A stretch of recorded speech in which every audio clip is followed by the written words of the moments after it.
ఓం నమ శివాయ. శ్రీమాత్రే నమః. అందరికీ నమస్కారం అండి. ఇది ఎక్కడ అనుకుంటున్నారా? ఆటపాక కృష్ణ మందిరంలో స్వామివారి 9వ వార్షిక ఆరాధన సందర్భముగా కళ్యాణ మహోత్సవం జరుగుతుంది.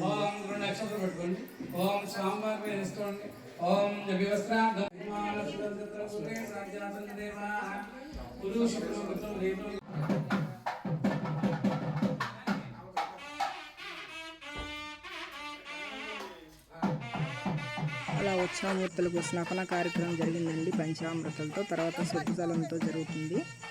ఇప్పుడు స్వామిని పెళ్లి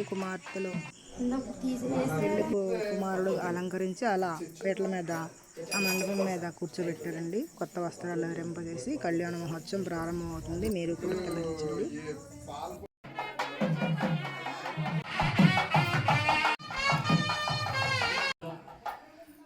ఆ ఉపనయనం చక్కగా మేళతాళాలతో, చక్కటి సంగీత వాయిద్యాలతో, వేదమంత్రాలతో, మీరు చూపించేటువంటి భక్తి పద్ధతులతో ఎంతో శ్రద్ధగా చేసేటువంటి కళ్యాణ మహోత్సవం భాగంగా యజ్ఞోపేతానం అయ్యింది. అంటే ధన్యం వేసిన స్వామి గారు భగవంతుడు, ఆయనకి ధన్యం అయిపోయినా భగవంతుడే, వేసినా భగవంతుడే.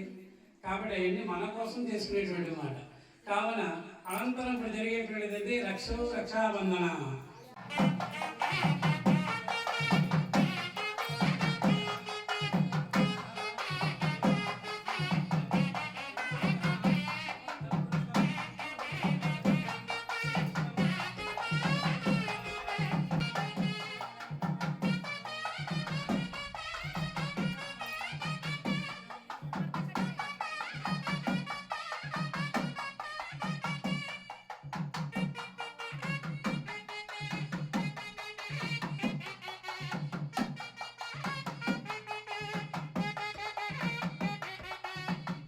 చేయలేకపోతే పిల్లలకి ఒక కన్యని తీసుకుని కన్యాదానం చేస్తే 1,000,000 యజ్ఞాల మహాఫలితం కలుగుతుందట. అంత గొప్పది ఈ కన్యాదానం. కాబట్టి పిల్లలు లేని వారు కూడా ఎవరైనా సరే ఇలా కళ్యాణాల్లో కూర్చుని చేసుకుంటే ఆ లీలాకృష్ణుడు ఏదో లీల చేసి గోల పెడతాడు మనకి. చక్కగా అలా అనుగ్రహం కలుగుతుంది. కాబట్టనే ఆ కృష్ణుడిని ఎంతో మంది అందగాడి మాట నలుపుగా ఉన్నా సరే చాలా అందంగా ఉన్నట్టు అయినా అది యొక్క మానవుల యొక్క తదీవ లగ్నం తుదీవనం అన్నట్టుగా కొంత సమయం ఎప్పుడు కూడా కేటాయించాలి కృష్ణుడికి. ఇవన్నీ చేయలేకపోతున్నారని చెప్పి భగవద్గీతను ఉద్భవించాడు మనకి. ఆ గీతాపారాయణ చేసుకుంటే ఎంత ఇదండి. ఈ లోకంలో పుట్టినప్పటి నుంచి మరణించే వరకు గీతలోనే మొత్తం అంతా ఉందన్నమాట. గీతే నమో నమః. కన్యాదానాన్ని చేద్దాం చక్కగా. అయం దేవి స్వరాయతే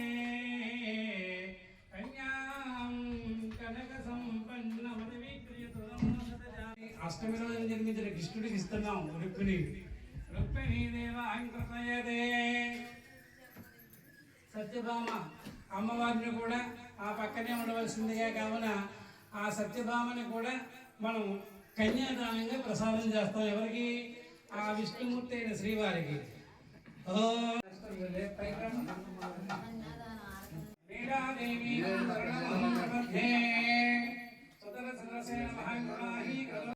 విష్ణుమూర్తి మహాదేవి ప్రచోదయాత్.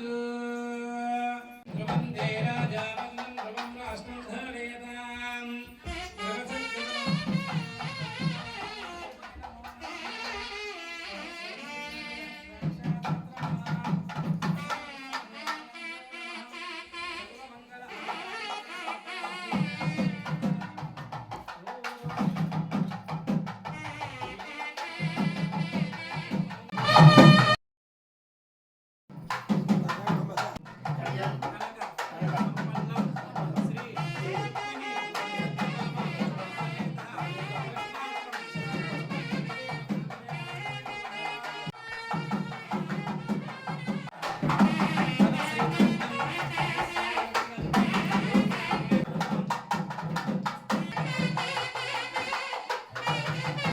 ఎక్కువ దానాన్ని మనం ఇప్పుడు ఫలితాన్ని పొందగలిగాం.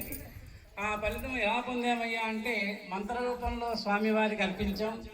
ఆ జలపయ భగవాన్ కృష్ణ పరమాత్మ అని ఆ సంప్రోక్షణ చేసినటువంటి ఆ పాదాలు కడిగినటువంటి ఆ నీళ్ళని మనం కూర్చున్న భక్తులే కాక చూడడానికి వచ్చిన ప్రేమతో ఉన్న ప్రేమికులు అంటే కృష్ణ ప్రేమికులందరికీ కూడా ఆ సంప్రోక్షణ జరుగుతోంది. అందరూ ఇటువంటి ఉత్సవాలు కూడా చేయడం జరుగుతుంది. ఆవాహ జాత వేద భవంతేన భవంతు నీలాదేవి శరణమహం ప్రపద్యే సదర సదరసేనమహం గృణాహి కృతవతి శ్రీదారాజపత్యేహి కృష్ణపత్నే తదేమహి తన్నో లక్ష్మీ ప్రచోదయాత్ కళ్యాణ సమయే అయం ముహూర్తేన మేనం శ్రీ సమాజస్య పదాధ్యాయ పదానస్కారణేమో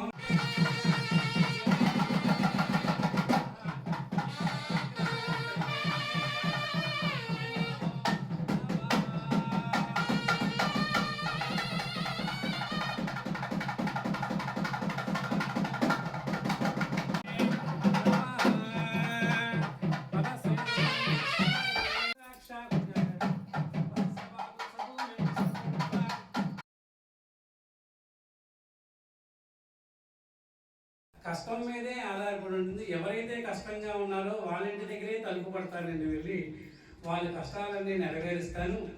రూపమైతే మీ దగ్గరే ఉంచుకోండి, నా భారం అంతా వాళ్ళకి అప్పచెప్పాలి. కాబట్టి కృష్ణం వందే జగద్గురు అని కేకేస్తున్నారయ్యా అని అందరూ కూడా అదిగో అల్లదిగో అని కేకేస్తారు. ఒకళ్ళు యశోదమ్మ నీ కొడుకేమయ్యాడయ్యా అని ఒకళ్ళు కేకేస్తున్నారు. గోపికలందరూ కూడా నా భర్త ఏడాన్ని అందరూ చూస్తున్నారు. అందరినీ వదిలితే నేను ఇక్కడ ఉండటం భావ్యమేనా మీకు అని అంటే, ఈ తిరుపతి ద్వారకావాసుడైనటువంటి కృష్ణ కళ్యాణం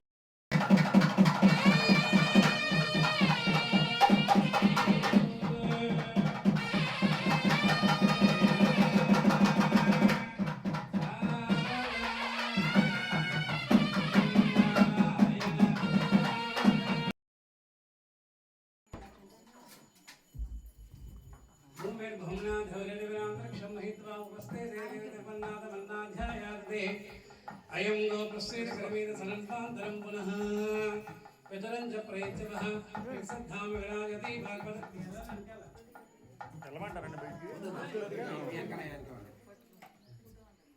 ఏతావానిస్స మహిమాం మతో జాయాయ పురుషః ఇంకొక ఆయన ఉన్నారు సత్యనారాయణ దంపతులు కూడా గోవిందా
కళ్యాణాక్షతలు బయట చెంగులో పట్టుకొని పెళ్లి కనుక వారు వేస్తే పెళ్లి అవుతుందని, సంతానంగా అనుకోలేని వారు వేస్తే సంతానం కలుగుతుందని పూర్వీకులు చెప్పారు.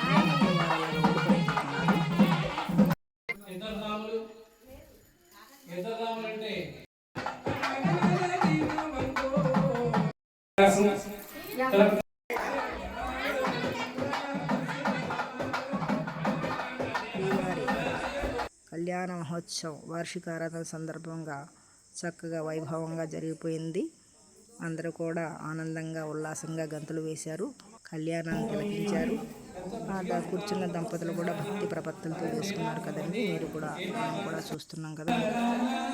ఎవరికి వారు వారికి ఇచ్చిన పుష్పాలు పళ్ళు సమర్పించుకుంటున్నారా, ఉత్సవమూర్తుల దగ్గర నమస్కారాలు భక్తితో చేసుకుంటున్నారు. చూడండి, భక్తులు వచ్చిన పాటలు వాళ్ళు పాడారండి, వినండి. స్వామికి నైవేద్యాలు సమర్పించి మంగళ హారతులతో శుభప్రదంగా కళ్యాణం జయప్రదంగా చక్కగా భక్తులందరి మధ్యలో చక్కగా జరిగిపోయిందండి. పంతులు గారు అందరినీ ఆశీర్వదించారండి. కళ్యాణం పూర్తయిపోయింది కాబట్టి అందరికీ భోజనాలు వడ్డన మొదలైపోయింది. అందరూ కూడా తీర్థప్రసాదాలు స్వీకరించి ఆనందంగా వారి వారి స్వగృహాలకు వెళ్ళారు. మరి ఈ కళ్యాణ మహోత్సవాన్ని మనందరం తిలకించాం కదా. మా పెద్ద బాబు అండి వాడు. ఆనందంగా అందరికీ నమస్కారాలు ధన్యవాదాలు తెలుపుకుంటూ మీ నాగశవాణి.